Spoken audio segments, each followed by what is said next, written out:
بتا دوں گی، اتنی جلدی کیوں ہے؟ اس نے جلدی تلخی سے جواب دیا تھا۔ فضا کو اس پر اسی قدر غصہ آیا تھا۔ ایمان، تمہیں اس معاملے کی نزاکت کا احساس ہے، شوہر ہے وہ تمہارا۔ اس بدلے ہوئے رویے کی وجہ پوچھے تو کوئی ریزن دے سکو گی تم؟ کوئی ایک نہیں، بہت سارے ریزنز ہیں میرے پاس، تم فکر نہ کرو، میں کر لوں گی بات ولید سے بھی۔ جواباً اس نے تڑک کر کہا اور تنفن کرتی اپنے کمرے میں جا گھسی۔ فضا کی الجھن کچھ اور بڑھ گئی تھی۔ رات کے کھانے کے بعد جب فضا ایک بار پھر اسے سمجھانے اس کے پاس آئی تو ایمان کی پریشانی اسے دیکھتے ہی سلوٹ زدہ ہو گئی تھی، جسے فضا نے دیکھا اور ہونٹ بھینچ لیے۔ بیٹھو، کھڑی کیوں ہو؟ ایمان کو اپنے رویے کی بدصورتی کا احساس ہوا تو نظریں چرا کر بولی، ابھی کچھ دیر قبل پھر ولید کا فون آیا تھا، تم نے اپنا سیل آن کیوں نہیں کیا؟ کیا پوچھنا چاہتے ہیں وہ؟ اس نے سرد نظریں اس کے چہرے پر گاڑ دی۔ یہ سوال تو نہیں کرنا چاہیے، وجہ تو ہم پوچھنا چاہتے ہیں تم سے، کیا ہو گیا ہے تمہیں ایک دم؟ فضا روحانسی ہونے لگی۔ کچھ نہیں ہوا، صحت مند ہوں، باہوش ہوں۔ ہاں، البتہ اپنی غلطی کا احساس ہو گیا ہے۔ وہ رک رک کر ٹھہر کر کسی قدر نخوت سے بات کر رہی تھی۔ کون سی غلطی؟ فضا نے ہونک کر اس کی صورت دیکھی۔ ولید کے ساتھ عمر بھر ساتھ چلنے کی غلطی، اس نے تنگ کر کہا اور فضا کو گویا سکتہ ہو گیا تھا۔ تم ہوش میں تو ہو؟ مان فضا حلق کے بل چیخ پڑی تھی۔ میں پہلے کہہ چکی ہوں کہ میں بقائمی ہوش و حواس میں بات کر رہی ہوں۔ اس نے اس قدر برہمی سے کہا کہ فضا اسے دیکھتی رہ گئی تھی۔ اب کیا کرنا چاہتی ہو تم؟ بہت دیر کی جامد اور تکلیف دہ خاموشی کے بعد بالآخر فضا نے یہ سوال کیا تھا۔ جو چاہتی ہوں سب کو عنقریب پتہ چل جائے گا۔ اس نے ریموٹ اٹھا کر ٹی وی آن کرتے ہوئے اسی انداز میں جواب دیا۔ فضا اٹھ کھڑی ہوئی تھی۔ وہ جان گئی تھی اب وہ مزید کوئی بات نہ کرے گی، نہ سنے گی۔ تمہیں مجھ سے گلہ کیا ہے؟ اچانک بے رخی اتنی؟ بتاؤ تو ہوا کیا ہے؟ مناؤں کس طرح تم کو؟ مجھے اتنا تو بتلا دو۔ اگر اب ہو سکے تم سے تو یہ احسان فرما دو۔ میری منزل محبت ہے، مجھے منزل پہ پہنچا دو۔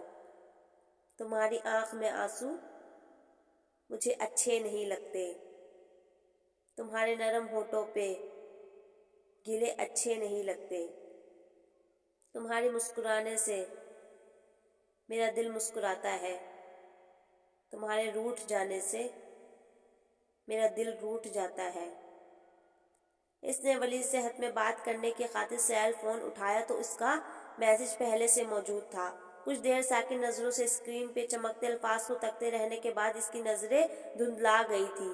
ذہنی رو بہکے گئی۔ جب وہ جا رہا تھا تو ایئرپورٹ پہ ڈپارچر لاؤنج کی سمت جانے سے قبل اس نے اچانک اس کے ہاتھوں کو اپنے مضبوط پرحدت ہاتھوں کی مضبوط گرفت میں لے کر کتنے جذب سے کہا تھا، کبھی ناراض مت ہونا، گلے چاہے بہت کرنا، رلانا اور بہت لڑنا، سنو ناراض مت ہونا، کبھی ایسا جو ہو جائے کہ تیری یاد سے غافل کسی لمحے جو ہو جاؤں، بنا دیکھے تیری صورت، کسی شب جو میں سو جاؤں تو سپنوں میں چلے آنا، مجھے احساس دلانا، سنو ناراض مت ہونا، کبھی ایسا جو ہو جائے جنہیں کہنا ضروری ہو وہ مجھ سے لفظ کھو جائے، انا کو بیچ مت لانا، میری آواز بن جانا، کبھی ناراض مت ہونا، کرو نہ پرومس کبھی مجھ سے خفا نہیں ہوگی۔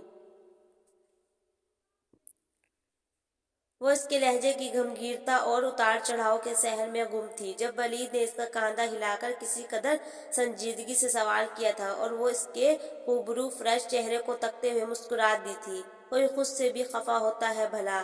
کتنا ایکانت تھا اس سے اس کے لہجے میں، مگر اب اس کا گلا روندنے لگا جب سیل فون پر ہونے والی بپ پہ وہ اپنے خیالات سے چونک گئی۔ ولید کالنگ۔ اس نے کچھ دیر تک خالی نظروں سے اسکرین کو دیکھا تھا، پھر گہرا سانس کھینچ کر کال ریسیو کرنے سے قبل گویا خود اس کو بات کرنے کے لیے تیار کیا۔ ایمان، ایمی، مائی گاڈ، تھینک گاڈ تم نے فون تو پک کیا، کیسی ہو؟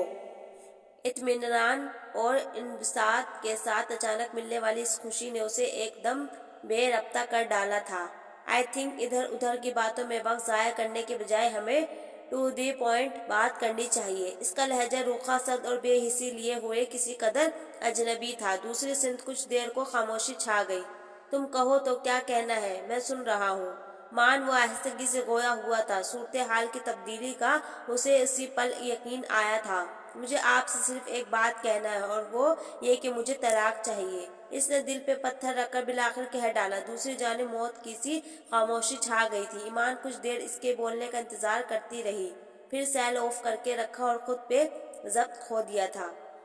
بہت دیر تک آنسو بہانے کے بعد اس نے ہاتھ کی پشت سے بھیگا چہرہ صاف کیا تو نگاہ بلنک کرتی اسکرین پہ جا پڑی۔ ولید حسن ایک بار پھر کال کر رہا تھا۔ وہ اس پوزیشن میں ہرگز نہیں تھی کہ مزید بات کرتی۔ جبھی آہستگی سے اٹھ کر کمرے سے نکل کر ٹیرس پر جا کھڑی ہوئی، جبکہ کمرے کی نیم تاریکی میں بہت دیر تک موبائل کی اسکرین چمکتی رہی تھی۔